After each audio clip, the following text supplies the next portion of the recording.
حضرت خواجہ معین الدین چشتی اجمیری رحمت اللہ علیہ اسلامی تاریخ کے مطابق 14 رجب المرجب 530 ہجری اور انگریزی تاریخ کے مطابق 25 اپریل 1136 عیسوی کو ایران کے صوبہ سیستان کے شہر اصفہان کے ایک چھوٹے سے علاقے جس کا نام سنجر ہے میں پیدا ہوئے۔ بہت سے لوگ حضرت خواجہ معین الدین چشتی کا مکمل نام نہیں جانتے۔ آپ کا مکمل نام حضرت خواجہ معین الدین حسن چشتی سنجری اجمیری رحمت اللہ علیہ ہے۔ حضرت خواجہ معین الدین چشتی کے والد کا نام حضرت سید غیاث الدین اور آپ کی والدہ کا نام حضرت بی بی سیدہ ام الورا تھا۔ اس کے علاوہ حضرت خواجہ معین الدین چشتی کی زوجہ کا نام حضرت بی بی عصمت اور حضرت بی بی امت اللہ تھا، جن سے آپ کے 3 بیٹے اور ایک صاحبزادی ہوئی، جن کے نام حضرت خواجہ فخر الدین، حضرت خواجہ حسام الدین، حضرت خواجہ ضیاء الدین اور صاحبزادی کا نام حضرت بی بی حافظہ جمال تھا۔ اس کے علاوہ حضرت خواجہ معین الدین چشتی کا سلسلہ نسب امیر المومنین حضرت امام علی ابن ابی طالب سے ملتا ہے۔ آپ کا سلسلہ نسب کچھ اس طرح ہے: حضرت خواجہ معین الدین بن حضرت خواجہ غیاث الدین بن حضرت سید کمال الدین بن حضرت سید احمد حسن بن حضرت سید نجم الدین بن حضرت سید عبدالعزیز بن حضرت سید ابراہیم بن حضرت سید محمد مہدی بن حضرت امام حسن عسکری بن حضرت امام علی نقی بن حضرت امام محمد تقی بن حضرت امام علی رضا بن حضرت امام موسیٰ کاظم بن حضرت امام جعفر صادق بن حضرت امام محمد باقر بن حضرت امام زین العابدین بن حضرت امام حسین بن امیر المومنین حضرت امام علی ابن ابی طالب۔ اس کے بعد حضرت خواجہ معین الدین چشتی کی ولادت کی خبر حضرت محمد مصطفیٰ صلی اللہ علیہ وآلہ وسلم نے پہلے ہی آپ کے والد حضرت خواجہ غیاث الدین کو خواب میں دے دی۔ حضرت خواجہ غیاث الدین اپنے وقت کے ایک مشہور ترین عالم دین اور ایک مشہور ترین ولی اللہ تھے، جن کا شمار اللہ کے نیک اور برگزیدہ بندوں میں ہوتا تھا۔ اسی وجہ سے حضرت خواجہ معین الدین چشتی نے اپنی ابتدائی تعلیم گھر پر ہی اپنے والد یعنی کہ حضرت خواجہ غیاث الدین سے حاصل کرنا شروع کر دی۔ ابتدائی تعلیم حاصل کرنے کے بعد جب آپ کی عمر تقریباً 15 سال ہوئی تو آپ کے والد حضرت خواجہ غیاث الدین اور آپ کی والدہ بی بی سیدہ ام الورا اس دنیا سے پردہ فرما گئیں۔ اس کے بعد حضرت خواجہ معین الدین چشتی کو ورثہ میں ایک باغ اور ایک پن چکی ملی۔ حضرت خواجہ معین الدین چشتی اس باغ میں دن رات محنت کرتے رہتے اور اپنے اس باغ کے پھلوں کو بیچ کر اپنے رزق کا سامان اکٹھا کرتے۔ اسی طرح وقت گزرتا رہا۔ ایک دن جب حضرت خواجہ معین الدین چشتی اپنے باغ کی نگرانی میں مصروف تھے تو وہاں سے ایک بزرگ کا گزر ہوا اور اس بزرگ کا نام حضرت ابراہیم کندوزی تھا، جو کہ اپنے زمانے کے ایک مشہور ترین عالم دین اور عشق الہی کے رنگ میں ڈوبے ہوئے ایک ولی اللہ تھے۔ اس کے بعد جب حضرت ابراہیم کندوزی حضرت خواجہ معین الدین چشتی کے باغ میں پہنچے تو حضرت خواجہ معین الدین چشتی نے آپ کو نہایت ہی ادب اور احترام کے ساتھ سلام کیا اور حضرت ابراہیم کندوزی کو اپنے باغ کے ایک سایہ دار درخت کے نیچے بٹھایا اور آپ کی مہمان نوازی کرنا شروع کر دی۔ حالانکہ اس وقت حضرت خواجہ معین الدین چشتی یہ نہیں تھے جانتے کہ جن کی وہ مہمان نوازی کر رہے ہیں وہ اپنے وقت کے ایک مشہور ترین عالم دین اور عشق الہی کے رنگ میں ڈوبے ہوئے ایک ولی اللہ ہے۔ اسی طرح حضرت ابراہیم کندوزی کو حضرت خواجہ معین الدین چشتی کی مہمان نوازی کا یہ انداز اس قدر پسند آیا کہ حضرت ابراہیم کندوزی نے آپ کو اپنی جھولی سے سوکھی ہوئی روٹی کا ایک ٹکڑا نکال کر دیا تو اس پر حضرت خواجہ معین الدین چشتی نے اس سوکھی ہوئی روٹی کے ٹکڑے کو بسم اللہ پڑھ کر کھا لیا۔ جیسے ہی حضرت خواجہ معین الدین چشتی نے اس سوکھی ہوئی روٹی کے ٹکڑے کو کھایا تو آپ کی حالت قلب تبدیل ہو گئی اور آپ کا قلب نور الہی سے منور ہو گیا۔ آنکھوں کے سامنے جو حجاب تھا وہ حجاب ہٹ گیا اور حضرت خواجہ معین الدین چشتی پر ایک عجیب سی کیفیت طاری ہو گئی۔ اسی طرح حضرت خواجہ معین الدین چشتی کی حالت ایسی تبدیل ہوئی کہ آپ کا دل دنیاوی معاملات سے دینی معاملات کی طرف بدل گیا۔ اس کے بعد حضرت خواجہ معین الدین چشتی نے ورثہ میں ملنے والے باغ اور پنچکی کو فروخت کر کے یعنی کہ بیچ کر ملنے والی رقم غریبوں اور مسکینوں میں بانٹ دی۔ اسی طرح اس کے بعد حضرت خواجہ معین الدین چشتی ایران کے صوبہ سیستان کے شہر اصفہان کے ایک چھوٹے سے علاقے جس کا نام سنجر ہے سے ہجرت کرتے ہوئے ازبیکستان کے شہر سمرقند پہنچے۔ تو جب حضرت خواجہ معین الدین چشتی کئی مہینوں کا سفر طے کرنے کے بعد ازبیکستان کے شہر سمرقند پہنچے تو وہاں پر آپ نے قرآن مجید کا علم حاصل کرنا شروع کر دیا، اور نہ صرف قرآن مجید کا علم حاصل کرنا شروع کیا بلکہ آپ نے قرآن مجید کو مکمل طور پر حفظ بھی کر لیا۔ اس کے بعد جب حضرت خواجہ معین الدین چشتی نے سمرقند سے قرآن مجید کو مکمل طور پر حفظ کر لیا تو آپ نے دین اسلام کا علم حاصل کرنے کے لیے سمرقند سے بخارا کی طرف سفر کرنا شروع کر دیا۔ جب حضرت خواجہ معین الدین چشتی کئی دنوں کا سفر کرنے کے بعد بخارا پہنچے تو وہاں پر آپ کی ملاقات بخارا کے ایک مشہور ترین عالم دین حضرت مولانا حسام الدین بخاری سے ہوئی، اور اسی طرح حضرت خواجہ معین الدین چشتی نے حضرت مولانا حسام الدین بخاری سے دین کا علم حاصل کرنا شروع کر دیا۔ ویورز، یہاں پر یہ بات یاد رہے کہ حضرت خواجہ معین الدین چشتی ایران کے صوبہ سیستان کے شہر اصفہان کے ایک چھوٹے سے علاقے جس کا نام سنجر ہے سے ہجرت کرتے ہوئے ازبیکستان کے شہر سمرقند اور پھر سمرقند سے بخارا کی طرف گئے۔ اب یہاں پر بہت سے لوگ یہ نہیں جانتے کہ ازبیکستان کہاں ہے۔ تو viewers, Uzbekistan Pakistan, Iran, Tajikistan, ترکمنستان اور افغانستان کے ساتھ ایک ملک کا نام ہے۔ تو اسی طرح جب حضرت خواجہ معین الدین چشتی نے ازبیکستان کے شہر جس کا نام بخارا ہے میں حضرت مولانا حسام الدین بخاری سے دین کا علم حاصل کر لیا تو آپ کے دل میں روحانی علم حاصل کرنے کا شوق پیدا ہوا۔ اسی طرح حضرت خواجہ معین الدین چشتی نے ازبیکستان کے شہر بخارا سے عراق کی طرف ہجرت کرنا شروع کر دی۔ جب حضرت خواجہ معین الدین چشتی عراق پہنچے تو وہاں پر آپ کی ملاقات حضرت شیخ نجم الدین کبریٰ سے ہوئی۔ اسی طرح حضرت خواجہ معین الدین چشتی نے حضرت شیخ نجم الدین کبریٰ سے علم حاصل کرنا شروع کر دیا۔ ویورز، یہاں پر یہ بات یاد رہے کہ حضرت خواجہ معین الدین چشتی نے حضرت شیخ نجم الدین کبریٰ سے جو علم حاصل کیا وہ روحانی علم نہیں بلکہ دینی علم تھا۔ اسی طرح اس کے بعد جب حضرت خواجہ معین الدین چشتی نے حضرت شیخ نجم الدین کبریٰ سے دین کا علم حاصل کر لیا تو اس کے بعد آپ کے دل میں امیر المومنین حضرت امام علی بن ابی طالب کی زیارت کا شوق پیدا ہوا۔ اسی طرح حضرت خواجہ معین الدین چشتی نے سرزمین نجف اشرف کی طرف سفر کرنا شروع کر دیا۔ جب حضرت خواجہ معین الدین چشتی سرزمین نجف اشرف میں پہنچے تو وہاں پر پہنچنے کے بعد سب سے پہلے آپ نے امیر المومنین حضرت امام علی بن ابی طالب کے روضہ مبارک پر سلام کیا اور پھر اپنے حق میں دعا مانگی۔ اسی طرح حضرت خواجہ معین الدین چشتی نے اپنی زندگی کے کچھ اہم اور خاص ترین لمحات امیر المومنین حضرت امام علی بن ابی طالب کے روضہ مبارک پر گزارے۔ اسی طرح کچھ عرصہ امیر المومنین حضرت امام علی بن ابی طالب کے روضہ مبارک پر رہنے کے بعد حضرت خواجہ معین الدین چشتی کے دل میں شہید کربلا حضرت امام حسین ابن علی کی زیارت کا شوق پیدا ہوا۔ تو اسی طرح حضرت خواجہ معین الدین چشتی نجف اشرف سے کربلا کے سفر پر روانہ ہو گئے۔ جب حضرت خواجہ معین الدین چشتی کربلا پہنچے تو وہاں پر آپ نے سب سے پہلے شہید کربلا حضرت امام حسین ابن علی کے روضہ مبارک پر سلام کیا اور پھر اپنے لیے دعا کی۔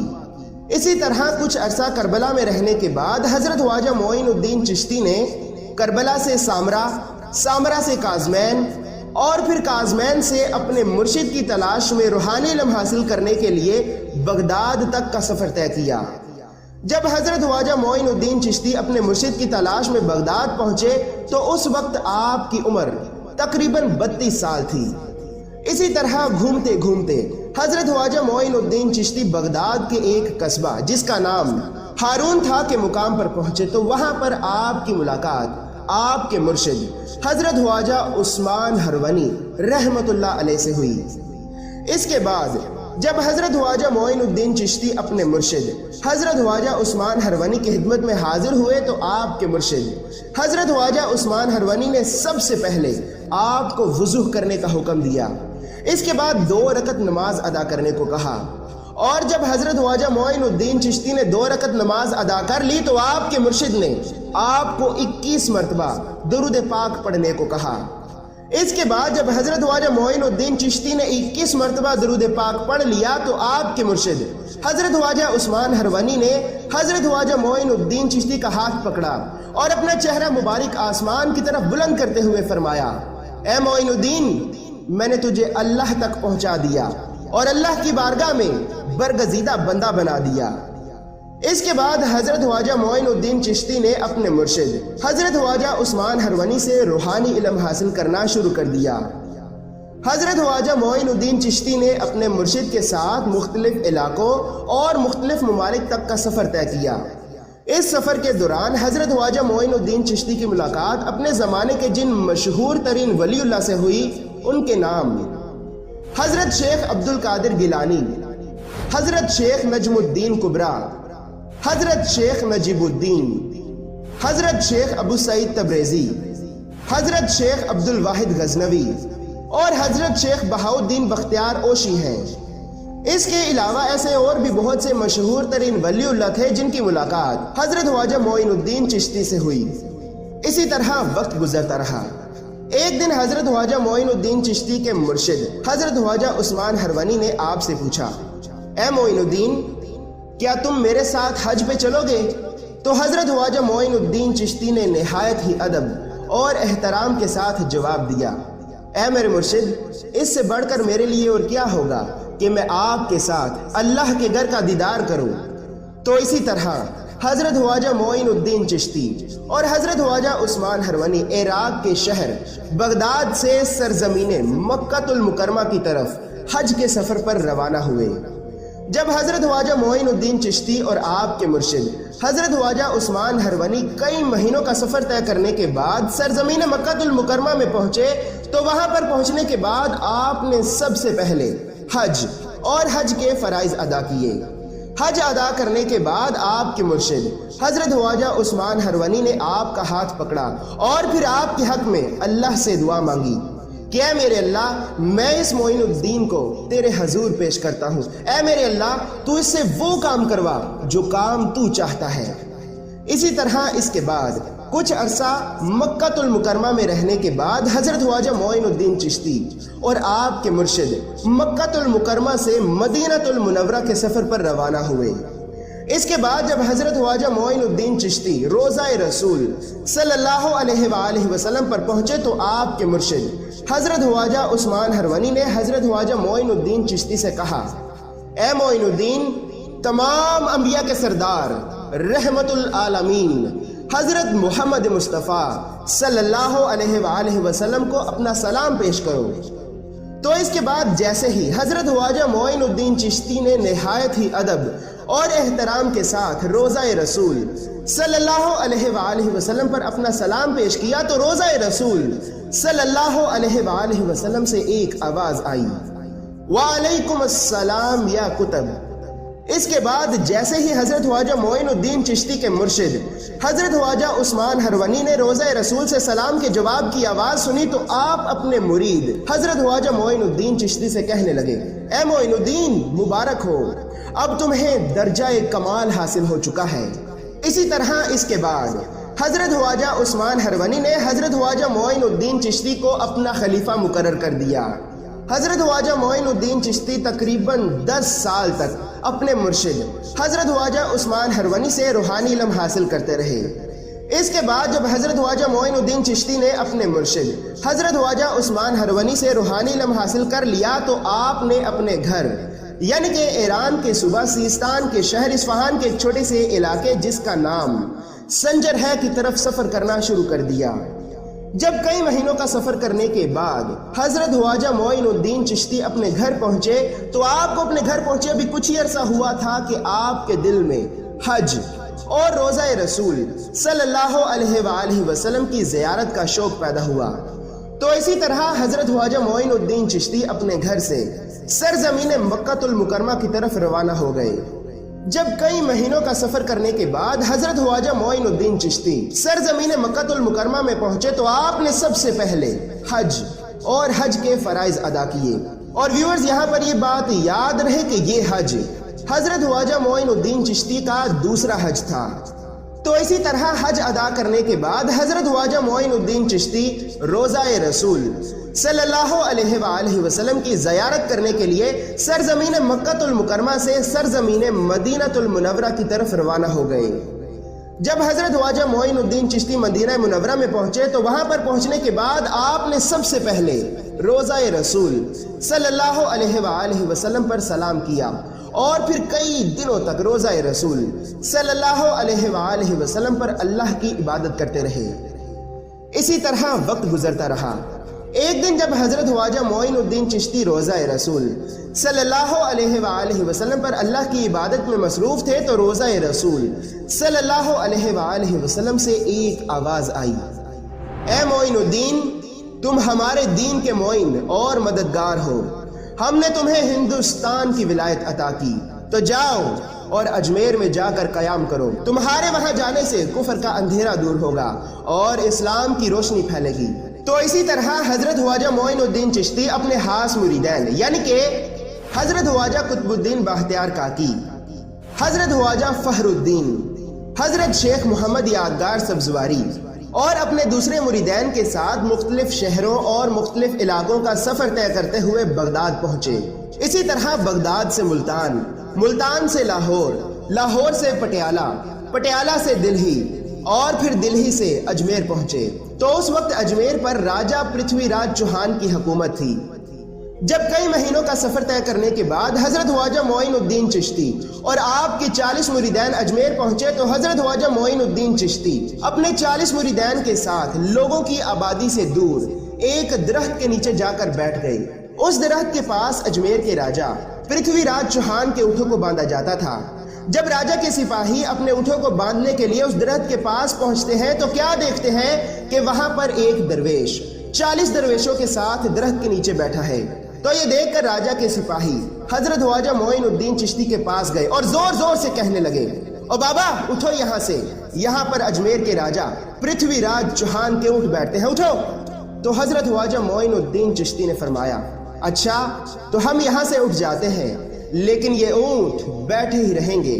اس کے بعد اس درخت کے پاس ایک جھیل تھی جس کا نام انا ساگر تھا۔ تو حضرت خواجہ معین الدین چشتی اپنے مریدوں کے ساتھ اس جھیل کے پاس والی پہاڑی پر جا کر بیٹھ گئے اور اسی طرح حضرت خواجہ معین الدین چشتی نے ساری رات اس پہاڑ پر گزاری۔ اس کے بعد جب صبح ہوئی تو اجمیر کے راجہ پرتھوی راج چوہان کے سپاہی اپنے اونٹوں کو اٹھانے کے لیے اس درخت کے پاس پہنچے۔ تو جب سپاہیوں نے اونٹوں کو اٹھانا چاہا تو سپاہی کیا دیکھتے ہیں کہ اونٹ اٹھنے کا نام ہی نہیں لے رہے۔ اس کے بعد راجہ کے سپاہیوں نے اونٹوں کو اٹھانے کے لیے انہیں لاٹھیوں سے مارنا پیٹنا شروع کر دیا، لیکن ہزاروں کوششوں کے باوجود بھی وہ اونٹ وہاں سے نہ اٹھے۔ راجہ کے سپاہی یہ سب دیکھ کر بہت پریشان ہوئے اور دوڑتے دوڑتے راجہ پرتھوی راج چوہان کے پاس گئے اور راجہ سے کہنے لگے، اے اجمیر کے راجہ، ایک فقیر آیا تھا، اس نے رات کو ہم سے کہا تھا کہ تمہارے اونٹ نہیں اٹھیں گے، اور جب ہم صبح اونٹوں کو اٹھانے کے لیے گئے تو اونٹ اٹھنے کا نام ہی نہیں لے رہے۔ اس کے بعد جب اجمیر کے راجہ پرتھوی راج چوہان نے اپنے سپاہیوں کی زبان سے یہ سنا تو راجہ بہت پریشان ہوا اور دل میں سوچنے لگا کہ کیا یہ وہی فقیر تو نہیں کہ جس کے بارے میں میری ماں نے مجھ سے کہا تھا کہ اے پرتھوی راج، بہت جلد ایک فقیر آئے گا جو تیری سلطنت کا تختہ الٹا دے گا۔ اس کے بعد راجہ پرتھوی راج چوہان نے ایک لمبا سانس لیا اور ڈر کے مارے اپنے سپاہیوں سے کہنے لگا کہ جاؤ اور اس فقیر سے معافی مانگو، اس کے قدموں میں گر جاؤ اور عاجزی کا اظہار کرو کہ کسی طرح وہ فقیر تمہیں معاف کر دے۔ تو اسی طرح راجہ کے سپاہی حضرت خواجہ معین الدین چشتی کی خدمت میں حاضر ہوئے اور آپ کے قدموں میں گر کر نہایت ہی ادب اور احترام کے ساتھ آپ سے معافی مانگنے لگے۔ تو اس پر حضرت خواجہ معین الدین چشتی نے ان سپاہیوں کو اٹھایا اور انہیں کہا کہ جاؤ، تمہارے اونٹ کھڑے ہو گئے۔ اس کے بعد جب راجہ کے سپاہی اپنے اونٹوں کو اٹھانے کے لیے اونٹوں کے پاس پہنچے تو حیران ہو کر کیا دیکھتے ہیں کہ اونٹ کھڑے ہیں اس کے بعد جب راجہ پرتھوی راج چوہان کو اس بات کا علم ہوا کہ اس فقیر کے کہنے پر اونٹ دوبارہ واپس اسی طرح کھڑے ہو گئے، تو راجہ پرتھوی راج چوہان کو اس بات کا علم ہو گیا کہ واقعی یہ فقیر وہی ہے کہ جس کے بارے میں اس کی ماں نے کہا تھا کہ اے پرتھوی راج، بہت جلد ایک فقیر آئے گا جو تیری سلطنت کا تختہ الٹا دے گا۔ اسی طرح حضرت خواجہ معین الدین چشتی کی شہرت ہر طرف پھیلتی گئی اور اجمیر کے بہت سے لوگ آپ کے مرید بننے لگے۔ اسی طرح وقت گزرتا رہا۔ حضرت خواجہ معین الدین چشتی اپنے مریدوں کے ساتھ اکثر وضو کرنے کے لیے انا ساگر کے کنارے پانی کی تلاش میں جایا کرتے تھے۔ ویورز، انا ساگر ہندوؤں کا ایک ایسا خاص مقام تھا کہ جہاں ہندوؤں کے بے شمار مندر تھے۔ ان مندروں میں 1000 سے بھی زیادہ بت رکھے ہوئے تھے اور ان مندروں میں 300 پجاری رہتے تھے۔ اسی وجہ سے ان مندروں میں بھگوان کا دیا جلانے کے لیے راجہ پرتھوی راج چوہان ہر روز 3.5 من تیل بھیجا کرتا تھا اور اس مقام پر صرف اور صرف ہندو ہی جا سکتے تھے۔ اسی وجہ سے جب حضرت خواجہ معین الدین چشتی اور آپ کے مرید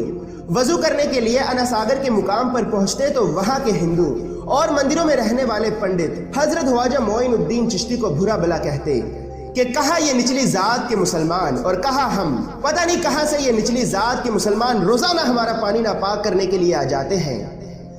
اسی وجہ سے اجمیر کے سارے ہندو اور پنڈت حضرت خواجہ معین الدین چشتی سے تنگ آ کر ایک دن اجمیر کے راجہ پرتھوی راج چوہان سے حضرت خواجہ معین الدین چشتی کی شکایت کرنے کے لیے راجہ پرتھوی راج چوہان کے دربار میں حاضر ہوئے اور کہنے لگے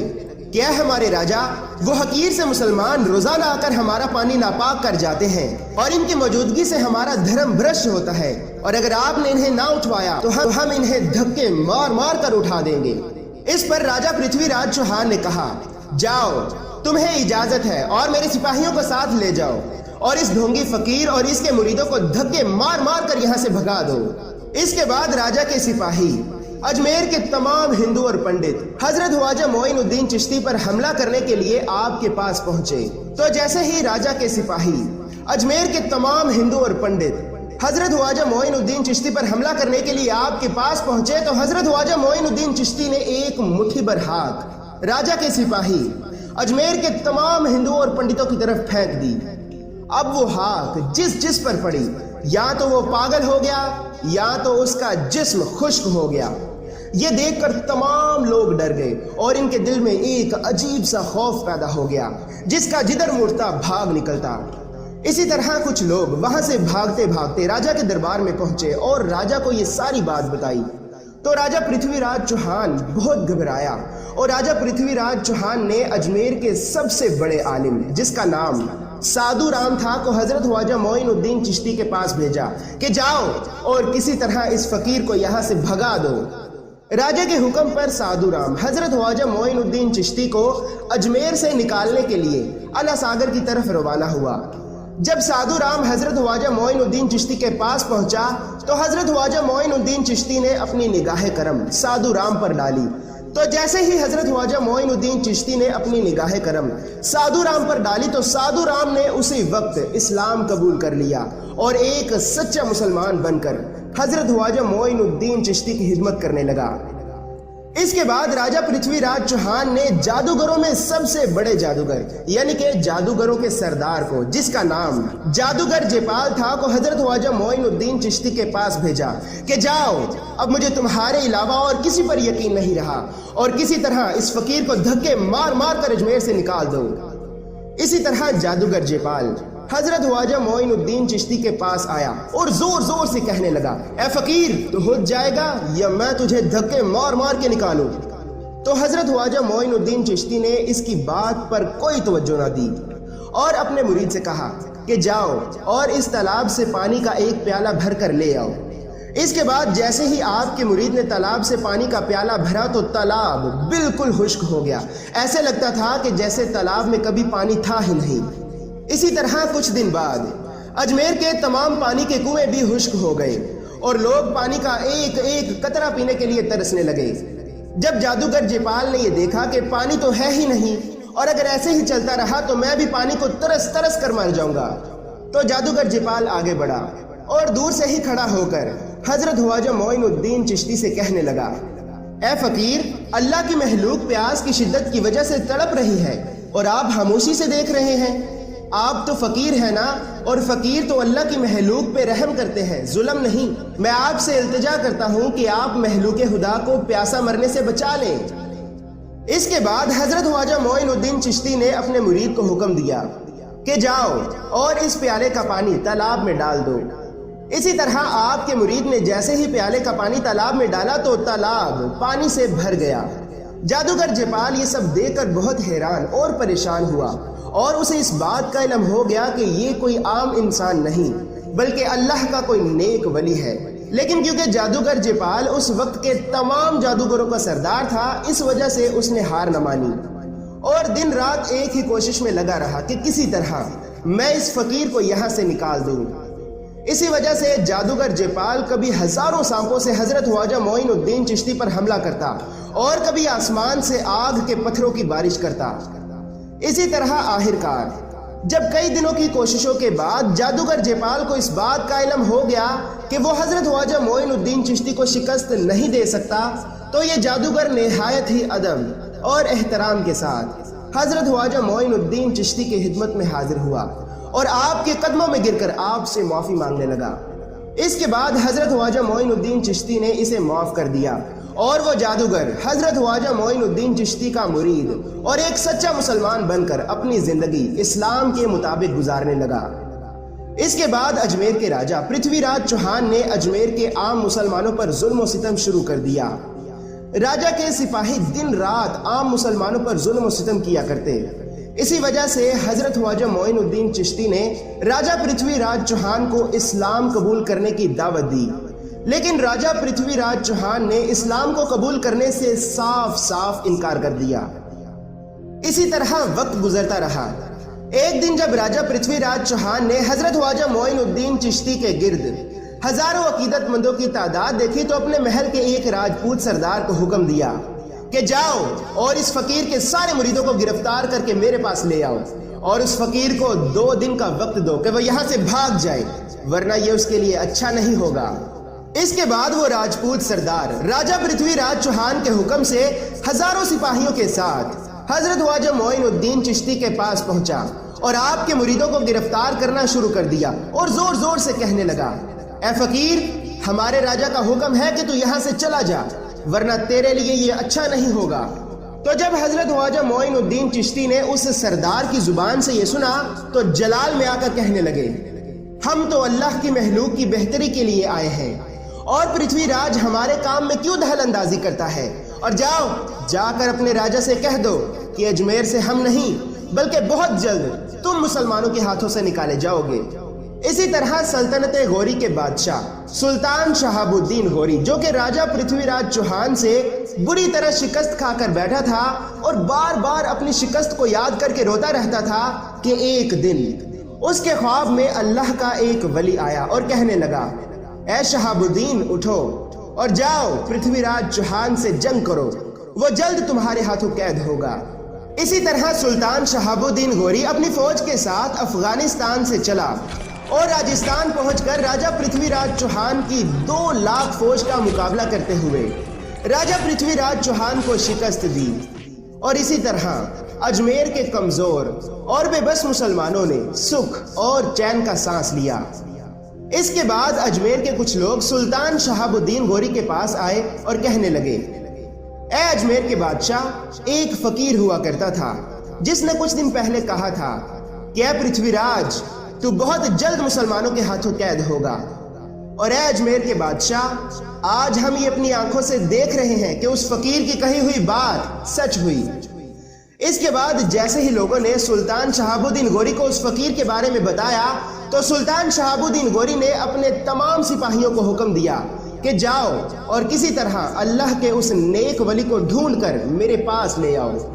تو اسی طرح سلطان شہاب الدین غوری کی فوج ڈھونڈتے ڈھونڈتے حضرت خواجہ معین الدین چشتی کی خدمت میں حاضر ہوئی اور آپ سے نہایت ہی ادب اور احترام سے کہنے لگی کہ اے اللہ کے ولی، آپ کو راجستھان کا بادشاہ، اجمیر کا حاکم سلطان شہاب الدین غوری بلا رہا ہے، وہ آپ کی زیارت کرنا چاہتا ہے۔ تو جیسے ہی حضرت خواجہ معین الدین چشتی اپنے مریدوں کے ساتھ سلطان شہاب الدین غوری کے پاس پہنچے تو سلطان شہاب الدین غوری حضرت خواجہ معین الدین چشتی کے قدموں میں گر کر کہتے ہیں، بے شک وہ اللہ کے ولی آپ ہی تھے کہ جنہوں نے میرے خواب میں آ کر مجھ سے کہا تھا کہ اے شہاب الدین اٹھو اور جاؤ پرتھوی راج چوہان سے جنگ کرو، وہ جلد تمہارے ہاتھوں قید ہوگا۔ اسی طرح اس کے بعد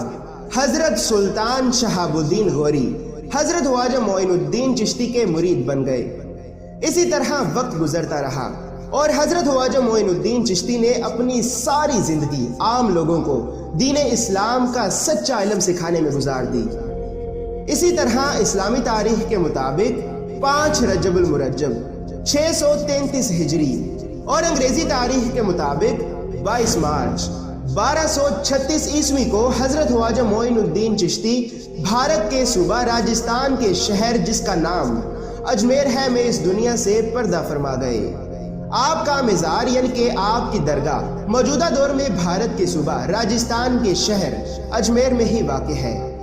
اللہ رب العزت ہم سب مسلمانوں کو اپنے ان نیک اور پاک لوگوں کے بتائے ہوئے رستے پر چلنے کی توفیق عطا فرمائے اور ہم سب مسلمانوں کو نیک، سچا اور ایک مسلمان بننے کی توفیق عطا فرمائے، آمین۔